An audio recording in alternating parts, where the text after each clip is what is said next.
తాకట్లో ఉన్న మీ బంగారాన్ని విడిపించి ఆ రోజు ఆన్లైన్ రేటుకి కొంటాం. Sharma gold company. జై శ్రీకృష్ణ. ఆండాల్ తిరువడిగళే శరణం. ధనుర్మాస వ్రతంలో 4వ పాశ్రంలోకి చేరుకున్నాం. మొదటి పాశ్రంలో నారాయణనే నమక్కే అంటూ పరతత్వమైనటువంటి శ్రీమన్నారాయణ్ణి స్మరిస్తే, 2వ పాశ్రంలో పాల్కడలుల్ పయత్తు ఇంద్ర పరమన్ అడిపాడి పాలకడలిలో ఉండేటటువంటి వ్యూహ స్వామిని ప్రార్థించారు 2వ పాశ్రంలో. 3వ పాశ్రంలో వామన అవతారాన్ని, 4వ పాశ్రంలో ఈ రోజు పాశ్రంలో అంతర్యామి స్వరూపాన్ని.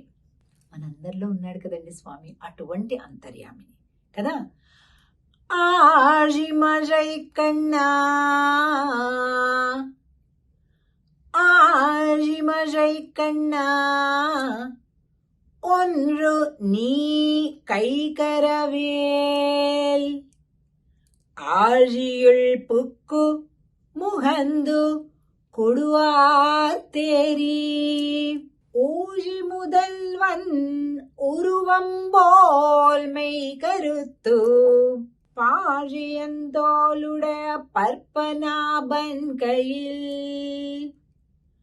ஆழி போல் மின்னி வலம்புரி போல் நின்றதிரிந்து தாஜாதே சாங்கமுதைத்த செரமழை போல் வாழ உலகினில் பெய்திடாய்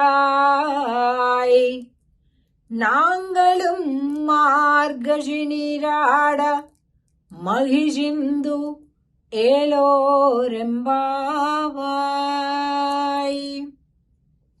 వరుణదేవుణ్ణి అమ్మ ఆండాల్ తల్లి ప్రార్థిస్తుంది కాదండి, ఆజ్ఞాపిస్తుంది.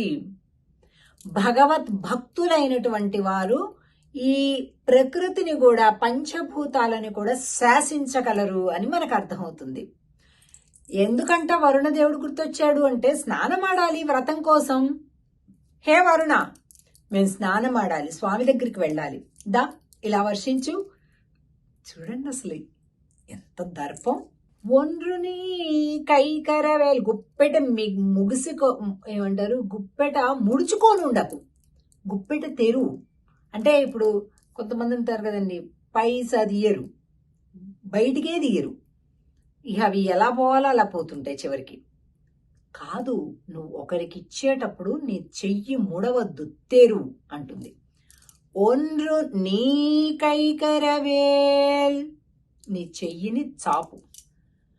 బాగా ఎలానో తెలుసా, పుక్కు ముహందు, సముద్రంలో బాగా లోతున్న చోటికి వెళ్ళి మునుగు, లోపలికి మునిగి బాగా తాగు, తేన్పు వచ్చేదాకా తాగు, కడుపు నింపుకొని బాగా పైకెళ్ళి అప్పుడు బాగా వర్షించు. ஊழி முதல்வன் உருவம்போல் மெய் கருத்து பாழியன் தோளுடைய పర్పనాభన్ కైల్. ఎలా మెరవాలో తెలుసా, స్వామి యొక్క చేతిలోని సుదర్శన చక్రం ఎలాగ మెరుస్తుందో అలా మెరువు, ఎలా ఉరుముతుందో పాంచజన్య శంఖం అలా ఉరుము, అలా గర్జించు. నువ్వు ఎంత గొప్పదానో తెలుసా. భగవంతుడు యొక్క వర్ణన చెయ్యాలి అంటే మేఘవర్ణుడు అని అంటారు. ఎవరినైనా సరే వర్ణన చేయాలంటే, నువ్వు ఎంత గొప్పవాడైనా నువ్వు భగవంతుడితో సమానమయ్యా అంటారు. కానీ భగవంతుడిని పోల్చాలి అంటే మేఘంతో పోలుస్తున్నారు. అంత గొప్ప నువ్వు, చాలా గ్రేట్. ఎందుకో తెలుసా, నువ్వెప్పుడు ఇస్తూ ఉంటావు, అందరికి ఇస్తూ ఉంటావు, అందుకని నువ్వు చాలా గొప్ప.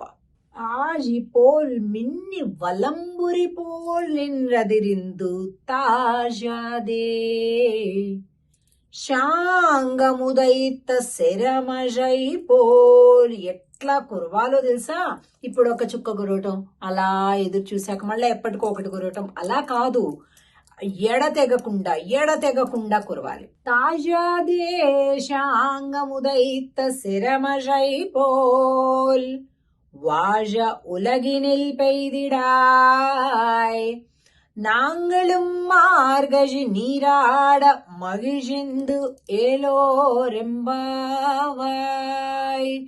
నువ్వు ఒక్కసారి వర్షం కురిస్తే ఊరు వాడ పేద ధనిక అందరూ కూడా ఇట్లా ఆనందపడిపోవాలి. వర్షం అంటే చాలా ఆనందం కలగాలి. అలాంటి వర్షాలు కావాలి. ఆ నీటిలో మేమందరం కలిపి మా స్నేహితులతో కలిపి స్నానం ఆడాలి, జలకాలాడాలి, వ్రతం చెయ్యాలి, స్వామిని పొందాలి. అన్ని చేయాలంటే ముందు నువ్వు రావాలి కదయ్యా అని అంటుంది. ఇది అడిగే పద్ధతి కదా. భగవంతుడి సేవ కోసం వెళ్ళే వారికి ప్రకృతి కూడా అనుసరిస్తుంది. వారి వెనక వారి మాటని అనుసరిస్తుంది అన్నమాట ప్రకృతి కూడా. అటువంటి గొప్ప ఒక పాశురాలు ఇవన్నీ కూడా మనం కూడా ఈ పాశురాలని ఈ వ్రతంలో శ్రద్ధ భక్తులతోటి గనక సేవిస్తే రోజుకొక్క పాసురం చక్కగా హారతీస్తూ ఆ పాసురాన్ని మనం విన్నపం చేయటం. అలా చేద్దాం. ఆండాల్ తల్లి చెప్పినటువంటి ఆ ఫలితాలను కూడా మనం అందుకుందాం. ఆండాల్ తిరువడిగలే శరణం. జై శ్రీకృష్ణ.